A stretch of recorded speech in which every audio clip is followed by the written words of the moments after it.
Hello दोस्तों, नमस्कार, जय हिंद, वंदे मातरम। स्वागत है आप सभी दोस्तों का एक बार फिर से स्टडी चैनल एजुकेशन वे में। दोस्तों, आज की इस वीडियो में हम बात करने वाले हैं UPPP री एग्ज़ाम के लिए जीके और जीएस से संबंधित कुछ महत्वपूर्ण प्रश्नों के बारे में। दोस्तों, आज की इस वीडियो में हमने कुछ महत्वपूर्ण और नए प्रश्नों के साथ में आज की इस वीडियो में हम लेकर आपके समक्ष उपस्थित हुए हैं। तो वीडियो को ध्यान से देखिएगा, फुल कंसंट्रेशन के साथ में देखना है, शुरुआत से लेकर अंत तक देखिएगा। बहुत ही महत्वपूर्ण प्रश्न रहेंगे और आप देखिए, आप परीक्षा ज्वाइन कर चुके हैं तो आपको इतना ज़रूर समझ में होगा कि प्रश्न किस प्रकार के आपके एग्जाम में पूछे जाते हैं। तो ध्यान से देखिएगा, एक एक प्रश्न आपके लिए महत्वपूर्ण है।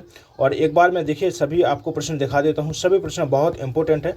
तो बस फुल कंसंट्रेशन के साथ में आज के इस वीडियो को आपको देखना है और हो सके तो कॉपी पेन लेकर बैठ जाइएगा। सभी प्रश्नों को यहाँ पर जो भी महत्वपूर्ण पॉइंट आपको एग्जाम के लिए बताता हूँ नोट करते चलिएगा। ठीक है, चलिए बढ़ते हैं प्रश्नों की ओर। चलिए, तो देखिए प्रश्न है हमारा, कह रहा है कि मथुरा में स्थित कुसुम सरोवरी छतरी किसके द्वारा बनवाई गई थी। ऑप्शन ए कह रहा है कि राजा सूरजमल के द्वारा, बी ऑप्शन बीरबल के द्वारा, सी कह रहा है कि राजा टोडरमल और डी ऑप्शन कह रहा है कि पारीक और मनीराम के द्वारा। देखिए, तो मथुरा में देखिए एक गोवर्धन जो पहाड़ी है उस पर क्या है एक तालाब हुआ करता था और उस तालाब को क्या है ओरछा के एक शासक थे, बुंदेली राजा के नाम से हम जिनको जानते हैं, राजा बीर सिंह। क्या नाम था भैया? बीर सिंह। तो बीर सिंह के द्वारा 1735 में इसका क्या है तालाब का निर्माण करवाया गया था और इसी तालाब का फिर से क्या है पुनर्निर्माण यदि हमसे पूछा है, देखिए तो याद रखें किसके द्वारा, राजा सूरजमल के द्वारा करवाया गया था। जो कुसुम सरोवरी छतरी है वो किसकी याद में, राजा सूरजमल ने रानी की याद में, ठीक है, किसकी, रानी की याद में इस कुसुम सरोवरी छतरी का निर्माण करवाया था। तो ऑप्शन यहाँ पर ए हमारा राइट आंसर हो जाएगा। चलिए इसी क्रम में बढ़ते हैं दूसरे प्रश्न की ओर और फटाफट आज के इन सभी प्रश्नों को हम ज्वाइन करते चलेंगे। चलिए, सेकंड प्रश्न है, कह रहा है कि मिनी माता, ठीक है, मीना माता नहीं, यहाँ पर क्या है मिनी माता है। कह रहा है कि मिनी माता रोग किस कारण से हुआ था। कह रहा है कि पारे की अधिकता से होता था भैया, जस्ता से, कैडमियम से और सीसा या फिर जिसको हम लेड बोलते हैं। चलिए, तो देखिए सीसा की बात करते हैं तो जो आपने अखबार, जो लोग क्या करते हैं कि जो अखबारों में जो स्याही लगा होता है ना, जो लिखावट होती है उसमें क्या पाया जाता है, लेड या फिर सीसा पाया जाता है। और जो भी बच्चे या जो भी पुरुष व्यक्ति कोई भी यदि उस अखबार में लपेट कर जो भोजन लिपटा हुआ होता है उसको खाते हैं तो आपने देखा होगा जो स्याही होती है वो हमारे भोजन पर आ जाती है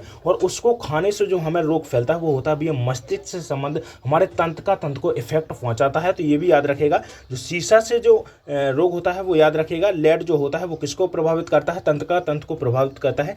कैडमियम की बात करते हैं, यदि कैडमियम की वजह से यदि आपसे रोग पूछता है तो याद रखेगा इटाई करके एक रोग होता है, इटाई करके एक रोग होता है, याद रखेगा, ये भी बहुत इंपॉर्टेंट है। और हमसे पूछा है कि मिनी माता रोग किस कारण से हुआ था, तो याद रखेगा पारा की अधिकता के कारण जो रोग होता है उसको मिनी माता रोग के नाम से जानते हैं। देखिए, जो मिनी माता रोग है वो स्थानीय एक नाम है, याद रखेगा, जापान की जो खाड़ी है भैया मिनी माता, और उसी के नाम पर इसका नाम रख दिया गया था क्योंकि जो वहाँ के मिनी माता जो खाड़ी है वहाँ के जो लोग रहा करते थे उनमें सबसे पहले इस रोग को पहचाना गया था और उसी स्थान के नाम पर इसको इस रोग का नाम क्या है रख दिया गया था। तो याद रखेगा मिनी माता किसके कारण होता है, पारा के कारण होता है, याद रखेगा। ठीक है, चलिए इसके बाद देखिए एटाई भी याद रखना है, बहुत इंपॉर्टेंट है, वेरी इंपॉर्टेंट है, इसको भी आप याद रखेगा।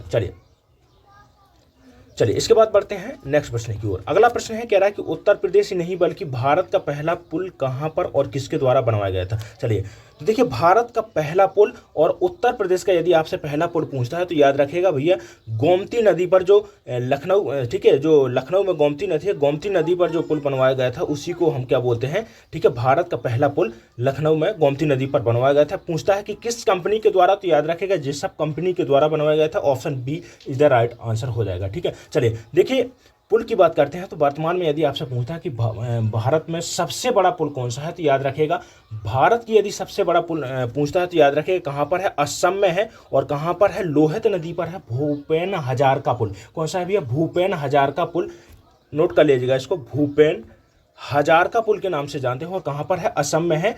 पूछता है किस नदी पर है, लोहित नदी पर है, ब्रह्मपुत्र की सहायक नदी है। ठीक है, ये नोट करते चलेगा। चलिए देखिए गोमती नदी की बात की गई है तो गंगा की सहायक नदी है। जो गोमती नदी है पीलीभीत से निकलती है, ठीक है, पीलीभीत में जो आपकी गोमताल झील है वहां से निकलती है और वहां से चलने के बाद में जो आपका गाजीपुर है, ठीक है, गाजीपुर, ठीक है, गाजीपुर में गंगा में जाकर विलय हो जाती है, मिल जाती है। तो ये भी आपको याद रख लेना है। यदि आपसे पूछता है कि गोमती नदी के किनारे कौन कौन से शहर बचे हुए हैं तो ये भी आपको याद रख लेना है। कौन सा भैया, लखनऊ शहर है जो किस नदी के किनारे बसा हुआ है, गोमती नदी के किनारे बसा हुआ है। चलिए अगला प्रश्न, नेक्स्ट प्रश्न है, कह रहा है कि भारत में राष्ट्रीय आय का आकलन सबसे पहले किसने किया था? सरदार पटेल के द्वारा, महालनोबिस के द्वारा, और कह रहा है कि दादा भाई नौरोजी, और डी ऑप्शन कह रहा है कि BKRB राव के द्वारा। देखिए राष्ट्रीय आय की सबसे पहले किसके द्वारा अनुमान लगाया गया था? वेरी वेरी इंपॉर्टेंट क्वेश्चन है, नोट कर लीजिएगा इसको। ठीक है, आपसे पूछता है कि जो भारत में राष्ट्रीय आय है इसका अनुमान सबसे पहले किसके द्वारा लगाया गया था? तो याद रखेगा ग्रैंड ओल्ड मैन इंडिया के नाम से हम जानते हैं दादा भाई नौरोजी के द्वारा। ठीक है, भारत की राष्ट्रीय आय 20 रुपये वार्षिक प्रति व्यक्ति बताई थी, तो ये भी याद रख लेना है। कितनी बताई थी? 20 रुपये प्रति व्यक्ति। और सबसे पहले कब पता लगाया गया था? सन भी पूछ सकता है आपसे, तो 1876 में। ठीक है, तो पहला अनुमान है दादा भाई नौरोजी के द्वारा। इसके बाद में यदि आपसे पूछता है कि वैज्ञानिक प्रक्रिया, ठीक है, जो राष्ट्रीय आय है इसका अनुमान लगाने में वैज्ञानिक प्रक्रिया किसने अपनाई थी? ठीक है, तो याद रखिएगा किसके द्वारा अपनाई गई थी? BKRB राव के द्वारा। ठीक है, 1931 में। इसके बाद में देखिए 1876 में पहली बार अनुमान लगाया गया था, जिसमें से कृषि और गैर कृषक जो हमारी राष्ट्रीय आय थी, ठीक है, उसी के बारे में अनुमान लगा करके फाइनल आय बताई गई थी। ये भी आपको याद रख लेना। ठीक है, इसके बाद में 1931 में वैज्ञानिक प्रक्रिया के माध्यम से अनुमान लगाया गया था। इसके बाद में 1949 में आते हैं PC महालनोबिस, जिनके द्वारा एक समिति गठित की गई, राष्ट्रीय आय समिति के नाम से इसका गठन किया गया था, और जो आपकी राष्ट्रीय आय है इसको बताया गया था। ठीक है, इसके बाद में बात करते हैं, याद रखिएगा 1951 में। ठीक है, एक देखिए CSO का गठन होता है। किसका गठन होता है? CSO, केंद्रीय सांख्यिकी संगठन के नाम से जिसको हम जानते हैं। ठीक है, CSO का गठन होता है और इसके द्वारा भारत की राष्ट्रीय आय की गणना की जाती है। ठीक है, धीरे धीरे क्या होता है, जो CSO है वो किस में बदल जाता है? NSO में बदल जाता है। और यदि आपसे पूछता है कि वर्तमान में राष्ट्रीय आय का आकलन किसके द्वारा किया जाता है, तो किसके द्वारा किया जाता है? NSO के द्वारा वर्तमान में राष्ट्रीय आय का आकलन किया जाता है। ठीक है, सभी देखिए एक एक पॉइंट क्लियर कर रहा हूं। चलिए नेक्स्ट प्रश्न। चलिए अगला प्रश्न है, कह रहा है कि 14वीं शताब्दी में सरकी सुल्तानों के द्वारा स्थापित सरकी किला प्रदेश में कहाँ स्थित है? बताइएगा। चलिए देखिए, तो देखिए जो सरकी किला है वो सरकी सुल्तानों के द्वारा बनवाया गया था। कहाँ पर बनवाया गया था? जौनपुर में बनवाया गया था। Option B will be right answer. ठीक है, देखिए जो जौनपुर है, जौनपुर से संबंधित बहुत ही महत्वपूर्ण यहाँ पर फैक्ट पूछे जाते हैं, बहुत ही इंपॉर्टेंट प्रश्न पूछ लिया जाता है। चलिए एक एक को यहाँ पर क्लियर करते हैं। देखिए जौनपुर की बात करते हैं तो पहला जो यहाँ पर बहुत इंपॉर्टेंट प्रश्न बनता है, पूछा जाता है कि अटाला मस्जिद कहाँ पर है? क्या है भैया? अटाला मस्जिद कहाँ पर है? तो याद रखिएगा जो अटाला मस्जिद है वो कहाँ पर है? जौनपुर में है। ठीक है, जौनपुर को बोला जाता है भैया सिराज ए हिंद। किसको पूछा जाता है कि सिराज ए हिंद के नाम से किसको जाना जाता है? तो याद रखिएगा सिराज ए हिंद के नाम से जाना जाता है, जौनपुर सिटी को जाना जाता है। ये भी याद रखिएगा। जौनपुर को इसके अलावा देखिए कालीन उद्योग के लिए भी जाना जाता है, इसको भी आपको नोट कर लेना है। किसके लिए जाना जाता है?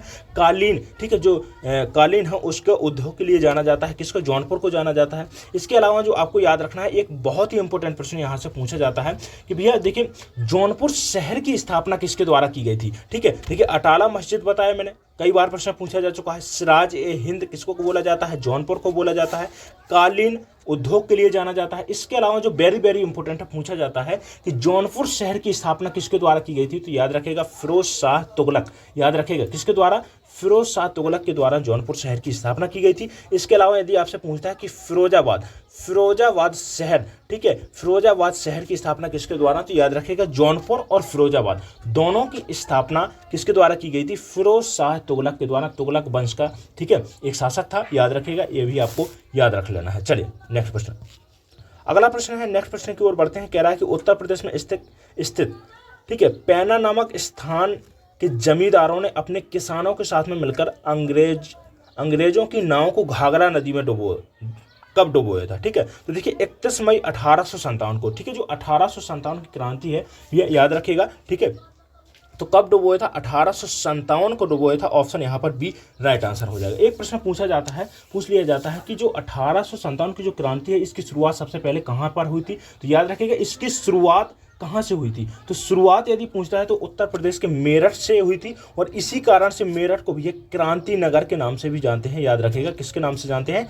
क्रांति नगर के नाम से जाना जाता है, मेरठ को जाना जाता है। ठीक है, यदि आपसे पूछता है कि खेल नगरी के नाम से किसको जानते हैं? तो देखिए खेल नगरी हो गया, क्रांति नगरी हो गया, किसको जाना जाता है? मेरठ को जाना जाता है। याद रखिएगा आप। ठीक है, चलिए नेक्स्ट प्रश्न। अगला प्रश्न है, कह रहा है कि किसी देश का आर्थिक विकास किस पर निर्भर करता है। तो देखिए किसी देश के आर्थिक विकास में क्या महत्वपूर्ण है, किस पर निर्भर करेगा। तो देखिए प्राकृतिक संसाधन समृद्ध होने चाहिए, ठीक है। बाजार का आकार क्या है, इस पर भी, ठीक है।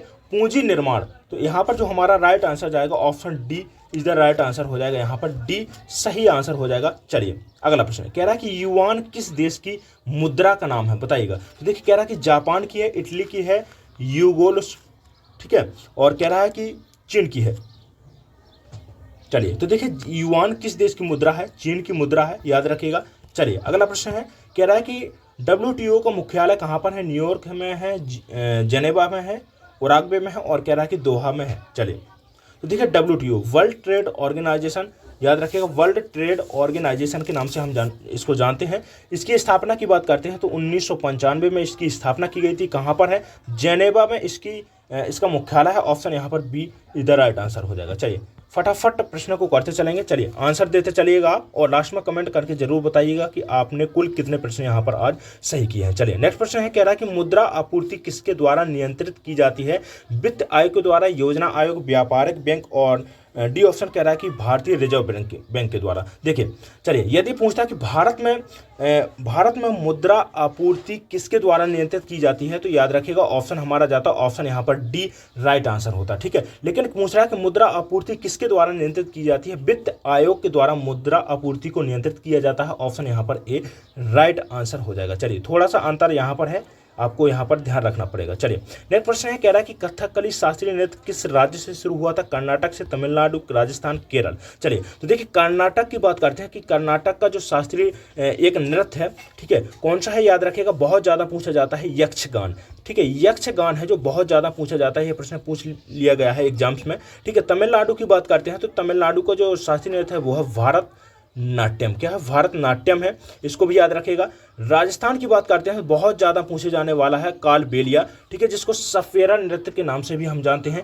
केरल की बात करते हैं तो कथकली कहाँ का है भैया, केरल का शास्त्रीय नृत्य किस राज्य से जुड़ा हुआ है, डी ऑप्शन यहाँ पर राइट आंसर हो जाएगा, केरल, ठीक है। शास्त्रीय नृत्य यदि पूछता है तो याद रखिएगा कितने शास्त्रीय नृत्य हैं, 8 शास्त्रीय नृत्य। उड़ीसा हो गया, ठीक है, उड़ीसा का शास्त्रीय नृत्य उड़ीसी हो गया, मणिपुर का मणिपुरी हो गया, ठीक है, असम का हो गया, ठीक है, असमिया हो गया, ठीक है। इसके अलावा देखिए उत्तर प्रदेश का कथक हो गया, कथकली हो गया, केरल का हो गया, ठीक है, कुचिपुड़ी आंध्र प्रदेश का, ठीक है। तो इन सभी को आपको याद रखना है। चलिए नेक्स्ट प्रश्न कह रहा है कि निम्नलिखित में से कौन सा सलाइवा का लाभ नहीं है, कह रहा है कि यह निगलने में मदद करता है, कफ, ठीक है, कह रहा है कि यह शरीर में आरबीसी की वृद्धि करती है, और कह रहा है कि यह मुख और दांतों दोनों को साफ रखती है। कह रहा है कि इनमें से कोई नहीं। तो देखिए यह आरबीसी में वृद्धि करती है, यही हमारा क्या है, गलत हो जाएगा। कह रहा है कि लाभ नहीं है, तो आरबीसी में किसी प्रकार से वृद्धि नहीं देखी जाती है सलाइवा के कारण, तो ऑप्शन यहाँ पर बी राइट आंसर हो जाएगा। चलिए नेक्स्ट प्रश्न कह रहा है कि भारत में सबसे ऊंचा जलप्रपात कौन सा है, होगेनक्कल है जलप्रपात, शिमला जलप्रपात, जोग जलप्रपात, कोटालम होगेन, ठीक है, होगेनक्कल प्रपात, दोनों तमिलनाडु के जलप्रपात है। जो गरसोपा या महात्मा गांधी जलप्रपात है वो भारत का, ठीक है, ऑप्शन में दिया गया है। तो देखिए याद रखिएगा जो गरसोपा जो हमारा जलप्रपात है, ठीक है, कहाँ पर है, कर्नाटक राज्य में है, और ये भारत का सबसे ऊंचा जलप्रपात है। चलिए नेक्स्ट प्रश्न कह रहा है कि उत्तर प्रदेश में विधान परिषद के सदस्यों का कार्यकाल क्या होता है, तो 6 वर्ष का होता है। ऑप्शन यहाँ पर D is the right answer हो जाएगा। नेक्स्ट प्रश्न कह रहा है कि जूट उत्पादन में सबसे प्रचुर प्रदेश कौन सा है, ठीक है, सबसे प्रचुर प्रदेश कौन सा है जूट उत्पादन के बारे में यदि पूछता है तो याद रखिएगा पश्चिम बंगाल, पश्चिम बंगाल में सबसे ज्यादा जूट का उत्पादन होता है। ऑप्शन यहाँ पर बी राइट आंसर हो जाएगा। चलिए नेक्स्ट प्रश्न, अगला प्रश्न है कह रहा है कि निम्नलिखित में से कौन से देश पोर्क स्टेट से जुड़े हुए हैं। पोर्क स्टेट मीन्स जल संधि, क्या है भैया, पाक जल संधि, हिंदी में बोलते हैं पाक जल संधि। जल संधि ऐसा एक क्षेत्र होता है जहां पर दो जल वाले भाग जुड़ते हैं आपस में, और जो स्थल भाग होते हैं वो अलग अलग होते हैं। तो याद रखिएगा जल संधि क्या है, दो जल वाले भाग जुड़ते हैं और जो स्थल वाले भाग होते हैं वो क्या होते हैं, अलग अलग होते हैं। तो कह रहा है कि पाकिस्तान और चीन को जोड़ता है, कह रहा है कि भारत श्रीलंका को। ऑप्शन यहाँ पर बी राइट आंसर हो जाएगा। देखिए खाड़ी के बीच पूछता है तो याद रखिएगा, पूछ सकता है कि मन्नार की खाड़ी और बंगाल की खाड़ी, मन्नार की खाड़ी को कौन जोड़ता है, तो याद रखिएगा भारत और श्रीलंका पूछ सकता है। तो ठीक है, कौन जोड़ता है, पाक जल संधि के माध्यम से जुड़े हुए हैं। ठीक है, चलिए नेक्स्ट प्रश्न, अगला प्रश्न है, कह रहा है कि भारत के किस राज्य को चावल का कटोरा कहा जाता है। तमिलनाडु, छत्तीसगढ़, कर्नाटक, केरल। तो देखिए चावल का कटोरा, ठीक है, मसालों का कटोरा यदि पूछता है आपसे, या पूछता है कि मसालों का बगीचा किसको कहा जाता है, तो केरल राज्य को कहा जाता है। कॉफ़ी के लिए जो प्रचलित है, ठीक है, कॉफ़ी उत्पादन के लिए जो भारत में प्रथम स्थान रखता है, तो याद रखिएगा कौन रखता है, कर्नाटक। और बाबा बूदन की पहाड़ी है जो, ठीक है, वो भारत में सबसे ज़्यादा कॉफ़ी का उत्पादन के लिए जानी जाती है। बाबा बूदन की पहाड़ी कहाँ पर है, कर्नाटक में। छत्तीसगढ़ की बात करते हैं, चावल का कटोरा, सबसे ज़्यादा चावल का उत्पादन होता है, ऑप्शन यहाँ पर बी राइट आंसर हो जाएगा। ठीक है, चलिए अगला प्रश्न। नेक्स्ट प्रश्न है, कह रहा है कि निम्नलिखित में से एलपीजी का मुख्य घटक कौन सा है। देखिए एलपीजी का मुख्य घटक समझ रहे हैं ना, घटक जिनसे क्या है, जो एलपीजी गैस है वो बनी हुई है। ठीक है, तो इसके लिए जो मुख्य घटक के रूप में तौर पर जो काम करते हैं वो है, याद रखिएगा कौन है, एक तो होता है ब्यूटेन। ठीक है, ब्यूटेन की बात करते हैं तो 50% मात्रा में ब्यूटेन पाया जाता है। ठीक है, एलपीजी में जो एलपीजी है, ठीक है, 50% ब्यूटेन। प्रोपेन, जो प्रोपेन होता है वो पाया जाता है 48%, और 2% पाया जाता है, 2% जो पाया जाता है पेंटेन। तो देखिए मुख्य घटक की यदि बात कर रहा है तो सबसे ज़्यादा जो मात्रा में पाया जाता है ब्यूटेन पाया जाता है, तो ऑप्शन यहाँ पर बी राइट आंसर हो जाएगा। ठीक है, तो देखिए प्रोपेन और ब्यूटेन दोनों मुख्य घटक के रूप में काम करते हैं, इसमें सबसे ज़्यादा मात्रा में पाए जाते हैं, तो यहाँ पर जो राइट आंसर जाएगा butane will be right answer. चलिए नेक्स्ट प्रश्न, अगला प्रश्न देखिए, कह रहा है कि ड्रेन का सिद्धांत, द थ्योरी ऑफ ड्रेन, किसने प्रतिपादित किया। देखिए जो हिंदी में, देखिए इंग्लिश में क्या है, ड्रेन ऑफ सिद्धांत, हिंदी में क्या बोलते हैं, नोट कर लीजिएगा, धन निष्कासन का सिद्धांत। क्या बोलते हैं, धन निष्कासन का सिद्धांत। का सिद्धांत किसको बोला जाता है, ड्रेन ऑफ थ्योरी। ठीक है, सॉरी, ड्रेन का सिद्धांत। देखिए ड्रेन का सिद्धांत समझिएगा क्या है, ड्रेन का सिद्धांत है कि भैया कैसे जो अंग्रेज लोग थे वो भारत से धन को, ठीक है, इकट्ठा करके ब्रिटेन ले जाया करते थे, और इसी को किसके द्वारा बताया गया था, दादा भाई नौरोजी के द्वारा। ठीक है, तो इसी को क्या बोला जाता है, धन निष्कासन का सिद्धांत। ऑप्शन यहाँ पर बी राइट आंसर हो जाएगा। चलिए अगला प्रश्न है, कह रहा है कि आर्थिक विकास का सर्वोत्तम सूचकांक उपलब्ध कराया जाता है। तो देखिए वर्ष प्रति वर्ष क्या है भैया, जो व्यक्तियों की जो आय है, ठीक है, जो व्यक्तियों की क्या है आय है, इसी में वृद्धि के द्वारा क्या है, जो सूचकांक होता है उसको उपलब्ध कराया जाता है। ऑप्शन यहाँ पर ए राइट आंसर जाएगा। चलिए नेक्स्ट प्रश्न है, कह रहा है कि सबसे अधिक अपवर्तनांक वाला आंख का अंग कौन सा होता है। कह रहा है कि लेंस होता है, इक्वियस ह्यूमर होता है, कांचाभ द्रव होता है, और कॉर्निया होता है। चलिए तो देखिए सबसे अधिक अपवर्तनांक की बात करते हैं तो देखिए म्यू से इसको प्रदर्शित करते हैं अपवर्तनांक को। कह रहा है कि सबसे अधिक अपवर्तनांक वाला आंख का अंग की बात करते हैं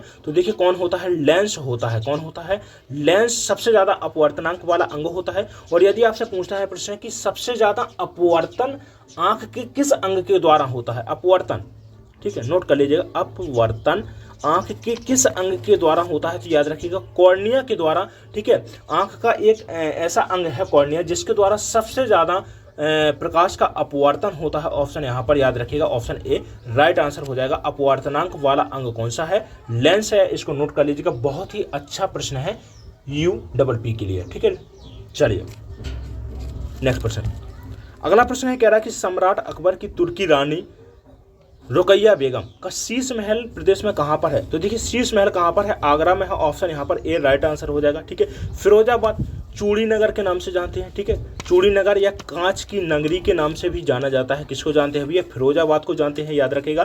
फिरोज शाह तुगलक के द्वारा, अभी मैंने बताया फिरोज शाह तुगलक के द्वारा इसकी स्थापना की गई है। ठीक है, इस शहर की। फतेहाबाद, ठीक है, फतेहपुर सीकरी। तो देखिए फतेहपुर सीकरी से वेरी यहाँ पर इंपॉर्टेंट प्रश्न बनता है, आपके एग्जाम के लिए पूछा जाता है कि नोट कर लीजिएगा पंचमहल कहाँ पर है। ठीक है, पूछा जाता है पंचमहल कहाँ पर है। एक बहुत ही इंपॉर्टेंट प्रश्न बनता है, जैसे ही यहाँ पर प्रश्न है पूछा रहा है कि तुर्की रानी। ठीक है, इसी प्रकार से पूछा जाता है कि हिंदू रानी, जो अकबर थे, अकबर की हिंदू रानी का पूछा जाता है कि महल कहाँ पर है, तो आप नाम बताइएगा। ठीक है, हिंदू रानी का कमेंट कर दीजिएगा जल्दी, 1 सेकंड के अंदर कमेंट करिएगा कि हिंदू रानी का नाम क्या था। तो हिंदू रानी का नाम था जोधाबाई। ठीक है, तो पूछा जाता है कि जोधाबाई महल कहाँ पर है, फतेहपुर सीकरी में। दूसरा जो यहाँ पर बहुत इंपॉर्टेंट प्रश्न पूछा जाता है कि बुलंद दरवाजा कहाँ पर है। ठीक है, जो भारत का और विश्व का सबसे बड़ा दरवाजा के नाम से प्रख्यात है, तो कौन सा है, बुलंद दरवाजा। ठीक है, पंचमहल हो गया, बीरबल महल हो गया, ये सभी कहाँ पर है, फतेहपुर सीकरी में है। ऑप्शन यहाँ पर ए राइट आंसर हो जाएगा। रुकैया बेगम का शीश महल कहाँ पर है, आगरा में है। चलिए नेक्स्ट प्रश्न, अगला प्रश्न है, कह रहा है कि राजा जसवंत सिंह की छतरी कहाँ पर है? तो राजा जसवंत सिंह की छतरी कहाँ पर है? आगरा में है। ऑप्शन यहाँ पर बी राइट आंसर जाएगा। चलिए अगला प्रश्न, नेक्स्ट प्रश्न है, ओजोन परत कहाँ पर पाई जाती है? आयन मंडल में पाई जाती है, वरही मंडल में, क्षोभ मंडल में, और कह रहा है समताप मंडल में। देखिए तो देखिए ओजोन परत और वायुयान दोनों याद रखिएगा। अभी जो आपका देखिए BPSC TRE 3.0 जो अभी एग्जाम हुआ है उसमें ये प्रश्न पूछ लिया गया है कि ओजोन परत किस मंडल में पाई जाती है? तो याद रखिएगा समताप मंडल में देखने को मिलेगी। और एक प्रश्न और बहुत ही इंपॉर्टेंट यहाँ से पूछा जाता है कि वायुयान किस मंडल में उड़ाए जाते हैं? तो समताप मंडल में ही उड़ाए जाते हैं। अगला प्रश्न यहाँ से नोट कर लीजिएगा कि देखिए पूछा जाता है कि मौसम संबंधी घटना, बाढ़ हो गया, ठीक है, आंधी हो गया, तूफान हो गया, चक्रवात हो गया, ठीक है, बिजली कड़कना हो गया, बारिश हो गया, ये सभी घटनाएं कहाँ पर घटित होती हैं? तो क्षोभ मंडल में घटित होती हैं। वरही मंडल की बात करते हैं तो देखिए जो वरही मंडल है इसमें क्या है, आपको दो गैसें देखने को मिलेंगी, एक तो हीलियम हो गया और हाइड्रोजन गैसों की प्रधानता सब सर्वाधिक होती है, ठीक है। आयन मंडल की बात करते हैं तो देखिए रेडियो तरंग, एक प्रश्न पूछा जाता है बहुत ही इंपॉर्टेंट, पूछा जाता है कि रेडियो तरंग की उपलब्धता सबसे अधिक कहाँ पर होती है? तो आयन मंडल में होती है, ठीक है। चलिए तो इसका जो राइट आंसर जाएगा ऑप्शन डी सही आंसर हो जाएगा। ओजोन परत समताप मंडल में आपको देखने को मिलेगी। एक इंपॉर्टेंट यहाँ पर पॉइंट नोट कर लीजिएगा अलग से, चलिए नोट करिएगा। देखिए पूछा जाता है कि सबसे अधिक टेम्परेचर किस मंडल का होता है? तो याद रखिएगा मध्य मंडल का। किसका होता है? मध्य मंडल का होता है, ठीक है, नोट कर लीजिएगा इसको। चलिए अगला प्रश्न, नेक्स्ट प्रश्न है, कह रहा है कि निम्नलिखित में से कौन सा नृत्य सुमेलित नहीं है? कर्मा, कह रहा है कि कर्मा महोबा का है, ठीक है, कह रहा है कि नटवरी पूर्वांचल का है, ढीवर कहार, धुरिया बुंदेलखंड। देखिए धुरिया, ठीक है, धुरिया हो गया, देवी नृत्य हो गया, जवारा हो गया, ठीक है, पाई डंडा हो गया, ठीक है, राई हो गया, ये सभी नृत्य बुंदेलखंड के हैं, ठीक है, इसको नोट कर लीजिएगा। ढीवर कहार हो गया, ठीक है, नटवरी पूर्वांचल का है, ठीक है, ये भी याद रखेगा। लेकिन जो कर्मा नृत्य है वो कहाँ का है भैया? सोनभद्र का है। कहाँ का है? सोनभद्र का है, ठीक है। और पूछता है कि किस जनजाति के द्वारा किया जाता है? तो याद रखेगा खैरवार जनजाति के द्वारा, खैरवार जनजाति के द्वारा यह नृत्य किया जाता है। ऑप्शन यहाँ पर ए राइट आंसर जाएगा। महोबा का क्या है? कजली है। क्या है? कजली, नोट कर लीजिएगा, ठीक है। चलिए अगला प्रश्न है, प्राकृतिक रबड़ किसका बहुलक होता है? तो देखिए प्राकृतिक रबड़ किसका बहुलक होता है? आइसोप्रीन का होता है। किसका होता है? आइसोप्रीन का होता है। Option A will be right answer. देखिए आइसोप्रीन की बात करते हैं तो इसका देखिए यदि रासायनिक नाम पूछता है तो 2 मेथिल क्या होता है? 2 मिथाइल और 1,3 ब्यूटाडीन। क्या होता है? 1,3 ब्यूटाडीन होता है। इसको भी आपको नोट कर लेना है, ठीक है, क्योंकि देखिए आइसोप्रीन हो सकता है कि कहीं कहीं पर ना दे। 2 मिथाइल 1,3 ब्यूटाडीन होता है। एक दो बार इसको बोलकर देखिएगा, अपने आप ही रट जाएगा। चलिए अगला प्रश्न, नेक्स्ट प्रश्न है, कह रहा है कि सूर्य की सतह पर हाइड्रोजन के अलावा दूसरा कौन सा तत्व बहुत ज़्यादा मात्रा में पाया जाता है? तो देखिए एक तो हो गया हाइड्रोजन हो गया और हीलियम हो गया, ठीक है। हाइड्रोजन और हीलियम सूर्य की सतह पर सर्वाधिक मात्रा में पाए जाने वाले तत्व हैं, दोनों याद रखिएगा। आर्गन की बात करते हैं, प्रश्न पूछा जाता है, देखिए तो किस में प्रयोग किया जाता है? बल्ब में, बल्ब के अंदर इसको भरा जाता है, ठीक है। आर्गन हो गया और नाइट्रोजन हो गया। क्या होगा? आर्गन हो गया, नाइट्रोजन, दोनों को क्या है? बल्ब के अंदर भरा जाता है। नियोन की बात करते हैं तो देखिए जो नियोन होता है हाई वोल्टेज सूचक के रूप में इसका प्रयोग किया जाता है। किसका? नियोन गैस का प्रयोग किया जाता है। चलिए अगला प्रश्न, नेक्स्ट प्रश्न है, कह रहा है कि महात्मा गांधी का राजनीतिक गुरु का नाम क्या था? तो राजनीतिक गुरु थे गोपाल कृष्ण गोखले। और यदि गोपाल कृष्ण गोखले के राजनीतिक गुरु का नाम आपसे पूछता है तो याद रखिएगा MG रनाडे, महादेव गोविंद रनाडे से। चलिए डेसिबल शब्द किससे संबंधित है? वायु से, भूमि से, ध्वनि से, और कह रहा है कि जल से। ठीक है, डेसिबल की बात करते हैं तो डेसिबल जो शब्द है वो किससे संबंधित है? ध्वनि मापन की जो इकाई होती है उसको डेसिबल बोलते हैं। ठीक है, जो देखिए 80 डेसिबल तक की जो ध्वनि होती है मनुष्य के लिए हार्मफुल नहीं होती है, तो इसको भी आपको याद रख लेना है, एग्जाम में पूछा जा सकता है। ठीक, चलिए नेक्स्ट प्रश्न, अगला प्रश्न है, कह रहा है कि निम्नलिखित युग्मों में से कौन सा सुमेलित नहीं है? कह रहा है कि तेल शोधक कारखाना, कार्य नहीं है, कारखाना है। कह रहा है कि कहाँ पर है? मथुरा में है, बिल्कुल सही है। इंडियन टेलीकॉम इंडस्ट्री, ठीक है, कहाँ पर है? रायबरेली में। भारत इलेक्ट्रॉनिक लिमिटेड नोएडा में है। कह रहा है कि diesel locomotive motive work Varanasi में, बिल्कुल सही है। ठीक है, इलेक्ट्रॉनिक लिमिटेड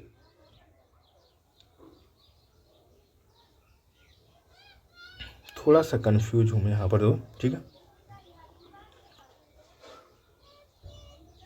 मुझे लगता है बी इसका राइट आंसर नहीं है। ठीक है, देखिए जो टेलीफोन इंडस्ट्रीज है वो कहाँ पर है, प्रयागराज में। कहाँ पर है, प्रयागराज में है। ठीक है, इसका जो राइट आंसर जाएगा ऑप्शन बी सही आंसर हो जाएगा। ठीक है, चलिए अगला प्रश्न।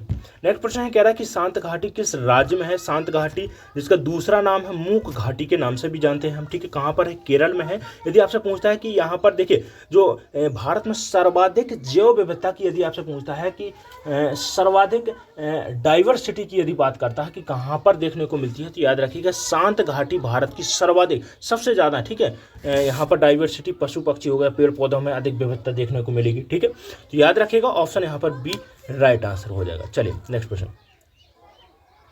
अगला प्रश्न है, कह रहा है कि सुनामी का जो मुख्य कारण है वो क्या होता है। तो देखिए समुद्र सतह पर तूफान, क्या है, तूफान है। ऑप्शन यहाँ पर डी राइट आंसर हो जाएगा। सुनामी का जो मुख्य कारण होता है समुद्री सतह पर तूफान के कारण सुनामी का कारण बनता है। ऑप्शन यहाँ पर डी राइट आंसर हो जाएगा। चलिए नेक्स्ट प्रश्न है, कह रहा है कि भारत का केंद्रीय औषध अनुसंधान संस्थान, एक यहाँ पर विकल्प हमारा क्या है, गायब है। चलिए कोई बात नहीं, ऑप्शन में आपको करना है क्योंकि ऑप्शन यहाँ पर उपलब्ध है हमारा जो इस यहाँ पर प्रश्न दिया गया है। देखिए कह रहा है कि भारत का केंद्रीय औषध अनुसंधान संस्थान हो गया, ठीक है, विश्व अनुसंधान संस्थान हो गया, ये दोनों कहाँ पर है, लखनऊ में है। ऑप्शन यहाँ पर बी राइट आंसर हो जाएगा। इसके अलावा जो नोट करना है आपको, पूछ लेता है कि उपोष्ण बागवानी संस्थान कहाँ पर है, तो याद रखिएगा कहाँ पर है, लखनऊ में है। ठीक है, गन्ना अनुसंधान संस्थान पूछता है तो ये भी लखनऊ में है। ठीक है, चलिए अगला प्रश्न।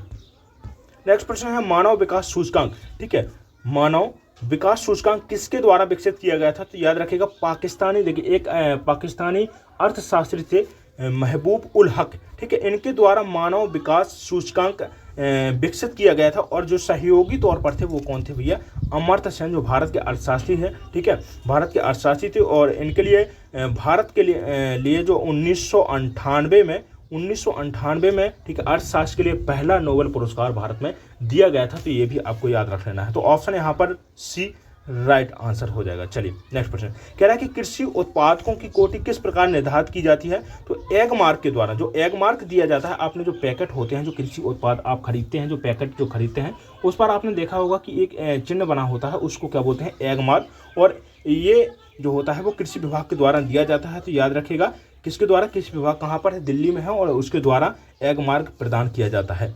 चलिए नेक्स्ट प्रश्न। अगला प्रश्न है, कह रहा है कि भारत में न्यूनतम मजदूरी अधिनियम किस वर्ष में पहली बार स्वीकृत किया गया था, तो 1948 में भारत में न्यूनतम मजदूरी अधिनियम स्वीकृत किया गया था। ऑप्शन यहाँ पर बी राइट आंसर जाएगा। चलिए इंसुलिन के आविष्कार की बात करते हैं, तो इंसुलिन का आविष्कार एफ वेंटिंग के द्वारा किया गया था। एडवर्ड जेनर के द्वारा चेचक का टीका, यदि आपसे पूछता है कि चेचक के टीके की खोज किसके द्वारा, तो याद रखिएगा एडवर्ड जेनर के द्वारा इसका आविष्कार किया गया था।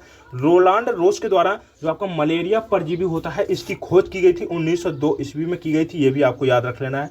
जो रोलांड रोस है वो कहाँ के भैया, उत्तराखंड के। इनका जन्म यदि आपसे पूछता है तो याद रखिएगा इनका जन्म कहाँ पर हुआ था, उत्तराखंड में हुआ था। ठीक है, चलिए अगला प्रश्न, अमेरिका की खोज किसने की, तो अमेरिका की खोज की बात करते हैं तो देखिए किसके द्वारा की गई थी, वास्को डिगामा। किसके द्वारा, वास्को डिगामा के द्वारा की गई थी। ठीक है, यदि पूछता है कि भारत की खोज, ठीक है, भारत की खोज किसके द्वारा, तो भारत की खोज की गई थी वास्को डिगामा के द्वारा। कोलंबस के द्वारा अमेरिका की खोज की गई थी, जबकि कोलंबस किसके लिए, भारत की खोज के लिए निकला था, लेकिन पहुंच कहाँ गया था, अमेरिका द्वीप पर पहुंच गया था। ठीक है, चलिए तो पहली बार देखिए भारत की यदि पूछता है तो किसके द्वारा की गई थी, वास्को डिगामा के द्वारा। चलिए नेक्स्ट प्रश्न है, नासिक किस नदी के किनारे स्थित है, तो नासिक किस नदी के किनारे स्थित है, देखिए चलिए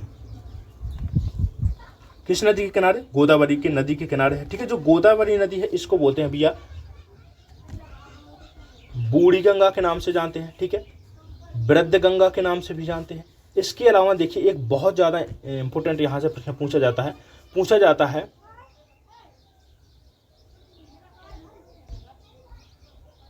दक्षिण गंगा।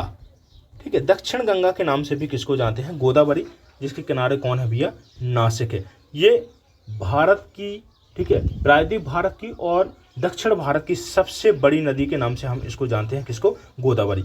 जो महानदी है इसको हम छत्तीसगढ़ की गंगा के नाम से भी जानते हैं। ठीक है, महानदी है छत्तीसगढ़ के गंगा के नाम से जानते हैं।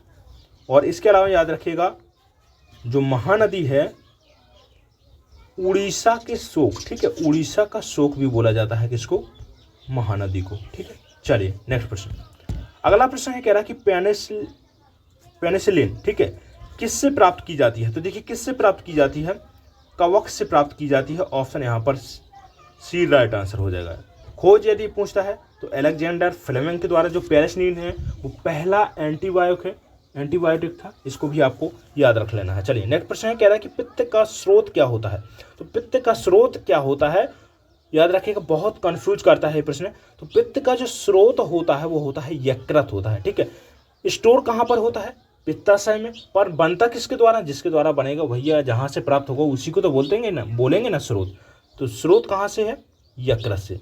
चलिए अगला प्रश्न है, कह रहा है कि निम्नलिखित में से कौन सा प्रक्षेपास्त्र भूमि से वायु में जाने वाला प्रक्षेपास्त्र है। तो त्रिशूल है। कौन सा है, त्रिशूल है। ऑप्शन ए यहाँ पर राइट आंसर जाएगा। अगला प्रश्न है, कह रहा है कि किस देश में विक्रम संवत आधिकारिक कैलेंडर है। विक्रम संवत, तो विक्रम संवत जो आधिकारिक कैलेंडर है वो है नेपाल का, ठीक है। यदि भारत का आधिकारिक कैलेंडर पूछता है तो याद रखिएगा कौन सा है, भारत का जो आधिकारिक कैलेंडर है वो है शक संवत 1957 में इंडियन गवर्नमेंट के द्वारा इसको अपनाया गया था। यदि आपसे पूछता है कि शक संवत की खोज किसके द्वारा की गई थी, किसके द्वारा चलाया गया था, ठीक है, तो याद रखिएगा शक संवत किसके द्वारा, कनिष्क के द्वारा। कुषाण वंश के महाप्रतापी एक राजा हुए, कनिष्क के नाम से जानेंगे हम, ठीक है, जिसको क्या है शक संवत चलाया गया था, ठीक है, याद रखिएगा।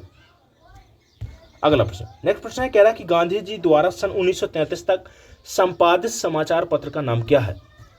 यंग इंडिया, क्या है भैया, यंग इंडिया। इसके अलावा देखिए हरिजन है, क्या है, हरिजन है, एक पत्रिका थी, ये भी याद रखेगा, बहुत ज़्यादा पूछी जाती है। अगला प्रश्न है, कह रहा है कि भारत सेवक समाज की स्थापना किसके द्वारा की गई थी। तो भारत सेवक समाज की स्थापना 1905 में, कब की गई थी, 1905 में गोपाल कृष्ण गोखले के द्वारा, ठीक है। तो ऑप्शन यहाँ पर बी राइट आंसर जाएगा। सुरेंद्र नाथ बनर्जी के द्वारा, याद रखिएगा, एक संस्था थी हिंदुस्तान एसोसिएशन, क्या थी, हिंदुस्तान एसोसिएशन की स्थापना यदि आपसे पूछता है तो सुरेंद्र नाथ बनर्जी के द्वारा इसकी स्थापना की गई थी। चलिए अगला प्रश्न, कह रहा है कि अंग्रेजों द्वारा निम्नलिखित में से किस क्रांतिकारी को फांसी की सजा दी गई थी।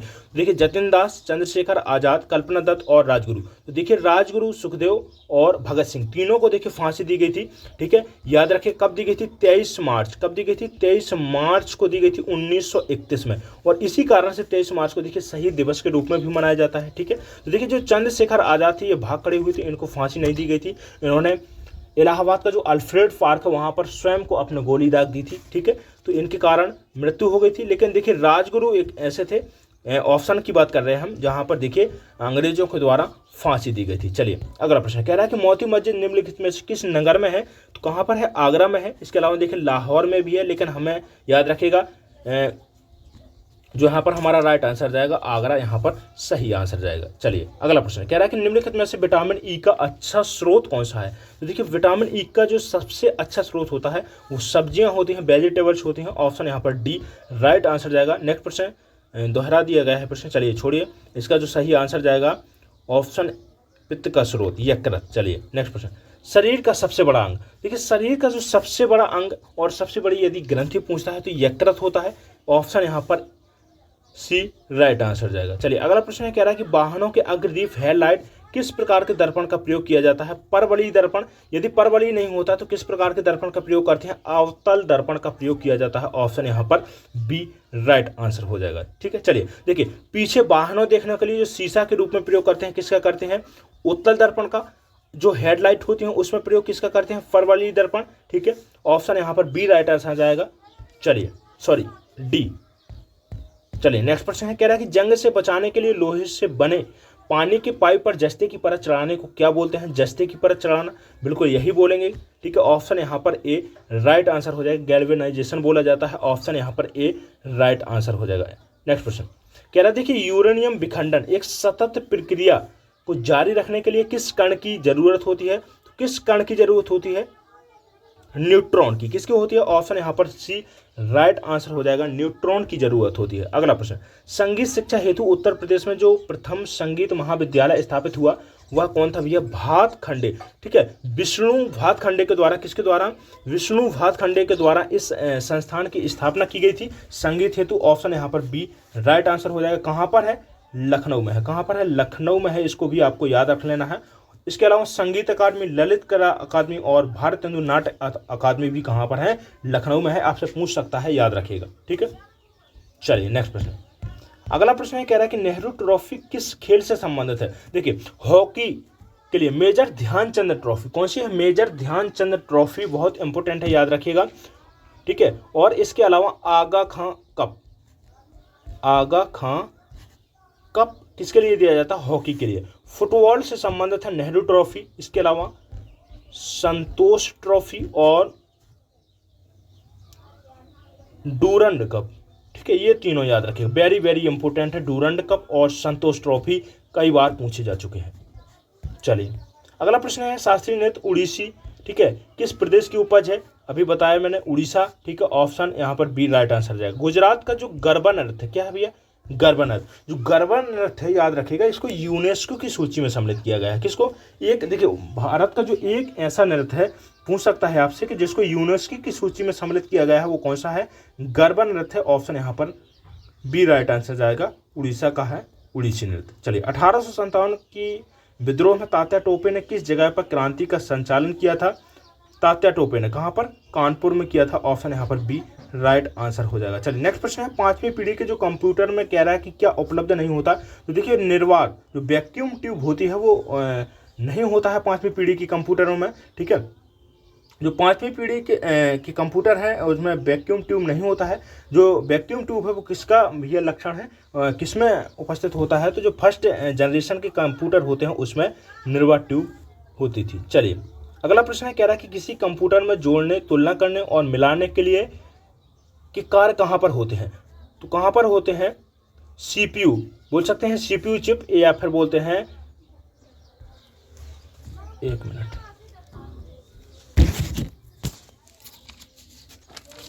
एएलयू में। कहाँ पर होते हैं? एएलयू में, जिसको हम बोलते हैं अरिथमेटिक एंड लॉजिक यूनिट। क्या बोलते हैं? अरिथमेटिक एंड लॉजिक यूनिट के नाम से जानते हैं। तो ऑप्शन यहाँ पर ए राइट आंसर हो जाएगा। चलिए नेक्स्ट प्रश्न कह रहा है कि भूमि का जल मूल रोमों तक किस दबाव से पहुंचता है? तो ये देखिए, किस प्रोसेस के माध्यम से पहुंचता है? तो याद रखिएगा, परासरण के माध्यम से। किसके माध्यम से? परासरण के माध्यम से पहुंचता है। ऑप्शन यहाँ पर सी राइट आंसर जाएगा। मधुमक्खियों के प्रजनन और प्रबंधन को बोला जाता है एपीकल्चर। क्या बोलते हैं? एपीकल्चर। पीसी कल्चर मछलियों से संबंधित है। सिल्वीकल्चर या फिर क्या बोलते हैं, वन संवर्धन के नाम से इसको जानते हैं। ठीक है, जो वन लगाना, ठीक है, पेड़ पौधों को लगाना, उनकी देखरेख करना, उनके स्वास्थ्य को देखना। ठीक है, ये सभी किससे संबंधित है? वन संवर्धन या सिल्वीकल्चर से संबंधित है। सेरीकल्चर रेशम कीट से संबंधित, किससे? रेशम कीट से संबंधित है सिल्वीकल्चर। ऑप्शन यहाँ पर डी राइट आंसर जाएगा। मधुमक्खी के प्रजनन और प्रबंधन को जो क्या बोलते हैं, एपीकल्चर के नाम से जानते हैं। रक्त स्कंदन हेतु कौन सा विटामिन, स्कंदन के लिए कौन सा विटामिन, थक्का जमाने के लिए विटामिन के बहुत जरूरी होता है? ऑप्शन यहाँ पर सी राइट आंसर जाएगा। अगला प्रश्न देखिए, अगला प्रश्न है, कह रहा है कि लाल रक्त कोशिकाओं का औसत जीवन काल कितने समय का होता है? तो 100 से 120 डेज का होता है। ऑप्शन यहाँ पर बी राइट आंसर जाएगा। ठीक है, चलिए ये रहे आज के प्रश्न, और कमेंट करके जरूर बताइएगा। सभी भाई बहन कमेंट करेंगे इसके लिए कि आज का ये सेशन कैसा रहा है। बहुत इंपॉर्टेंट प्रश्न थे, कुछ नए प्रश्नों के साथ में आपके समक्ष उपस्थित हुआ था, और मुझे कमेंट जरूर कर दें। ठीक है, आज का वीडियो कैसा लगा है? अच्छा लगा हो तो एक लाइक निश्चित रूप से करें, और इस वीडियो को ज़्यादा से ज़्यादा शेयर कर दीजिएगा। यदि आपने भी अभी तक चैनल को सब्सक्राइब नहीं किया है तो चैनल को सब्सक्राइब कर लें। चलिए मिलते हैं इसके बाद में अगले वीडियो में। तैयारी के लिए बहुत समय है, तैयारी मन लगाकर करते चलिएगा। बिल्कुल अभी 3 से 4 महीने हैं। जैसे ही देखिए, जैसे ही इलेक्शन ख़त्म होगा, याद रखिएगा, आपकी फिर से एग्ज़ाम कराया जाएगा। तो तैयारी बनाए रखिएगा, रिवीजन करते रहिएगा। 2 से 3 महीने का समय है, बहुत अच्छा समय मिल रहा है आपको तैयारी करने के लिए। तो अपनी प्रिपरेशन करते रहिएगा। चलिए मिलते हैं अगले वीडियो में। धन्यवाद।